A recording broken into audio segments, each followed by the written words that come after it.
Hello everyone, welcome to Lab 1 for Power Electronics. This is about power diode single phase rectifiers. Before implementing the first circuit, which is a single phase half wave rectifier, I would like to introduce you to this lab board equipment. So this is a generic equipment which can be used for many other units. We are going to use this power supply. It contains fixed three-phase supply, variable three-phase supply, variable DC supply, and fixed DC supply. So these have been written here as well. So this can be 240 volt RMS fixed. So 240 is basically your phase voltage, and 415 is your line-to-line voltage. And 10 ampere means that the maximum current which we can draw from this supply is 10 amperes. Similarly, we have got the variable voltage source between 4, 5, 6 and N. We can use this knob to adjust the value of the output voltage coming from these lines.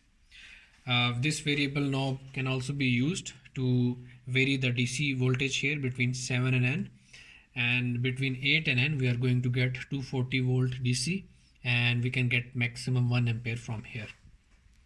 It also contains, this power supply module also contains power switch. If you put it on 1, it means that we will start getting the output from these. Otherwise, if you put at 0, it is off. It also has got the 24 volt AC output, which can be used to power the data acquisition and control interface. So mainly we have got voltmeters, ammeters, and the analog inputs and outputs here. Basically, we can use these voltmeters to measure voltages, these ammeters to measure the currents, and we can use these analog inputs and digital outputs for the triggering of the different thyristors. We also have a rectifier and filtering capacitor module here. If I want to use for example this diode, I can use it.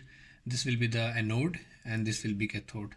Similarly, if I want to use this diode, then the anode will be black and the cathode will be blue. These are two capacitors which are used for filtering. We can put them in parallel or series. Similarly, we have got these resistor bank here. It has got a number of resistors here which can be put in series or parallel based on the requirement of the load. So we have implemented figure 9 here, which is single phase half wave rectifier. So you can see here that we are using one of the diodes here to rectify the AC source, and we are going to get DC on this side. This is simply a single phase voltage source here. So this is fixed here. So I'm going to use 1 and N for that. So this is going, we have got E2 which is in parallel to this one, so as to measure the input side AC voltage. So E2 positive is connected with the positive side and E2 negative is connected with the negative side. So you can see here that E2 positive is here. This is E2 positive, which is connected with 1, which will be the positive side, and E2 negative will be this neutral, which will be connected on the E2 negative side. Now we have got the diode. The anode of the diode is connected with E2 positive. I have chosen this diode. So the anode is this terminal. This is connected with E2 positive. The negative side of the diode is connected with I1 positive. So the negative side of diode is this one here, and this is connected with I1 positive, which is here. Next, I1 negative is connected to the resistor.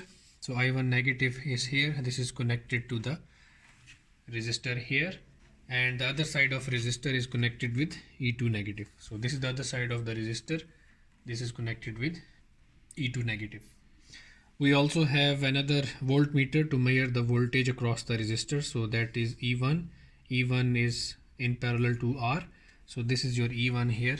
You can see here this is connected with the top side, and the negative side is connected with the bottom side.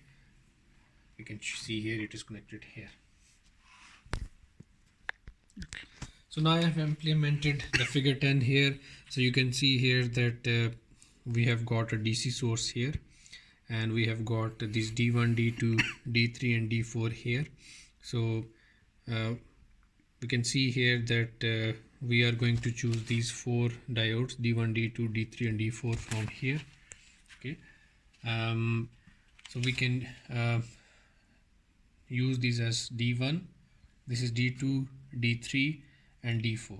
So we are going to implement exactly what has been shown here. So the positive side is going to I2. So positive side here is going to I2 positive. You can see here this is I2 positive, and the negative of I2 is going to the anode of D1. So this is the negative of I2. This is going to the anode of D1. So this is going to anode of D1. Yep. So I2 negative is connected with anode of D1. So this is I2 negative. This is connected with the anode of D1. This is the D1, and the cathode of D1 is connected with I1 positive. So cathode of D1 is this one. This is connected with I1 positive. Then the negative of I1 is connected with R. So this is the negative of I1. This is connected with R here. So this is the R here. The other side of R is connected to the anode of D3 and D4. So this goes back to the anode of D3 and D4 because this is D3, this is D4.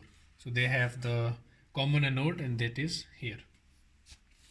So once we implement this one, then we are going to use 4 voltmeters, E1, E2, E3 and E4 across these diodes. So E1 is across D1. So this is E1 here. So you can see here that this is the anode of, this should be connected to the anode of D1. So this is the anode of D1 here. Yeah, so this is the anode of D1 here, which is connected here. The other side is connected to the cathode of D1. So the other side is here. This is connected to the cathode of D1 here, because these two are short, and that is this terminal here. Similarly, we are going to put the other 3 voltmeters, E2, E3 and E4, to implement this circuit. So we are going to share these data points with you guys to fill in the report. Similarly, in the later part, we are going to replace this DC with an AC. So it will become a full bridge rectifier, which is going to convert this AC into DC across the load. So we are going to share different data points with you to finish off the report.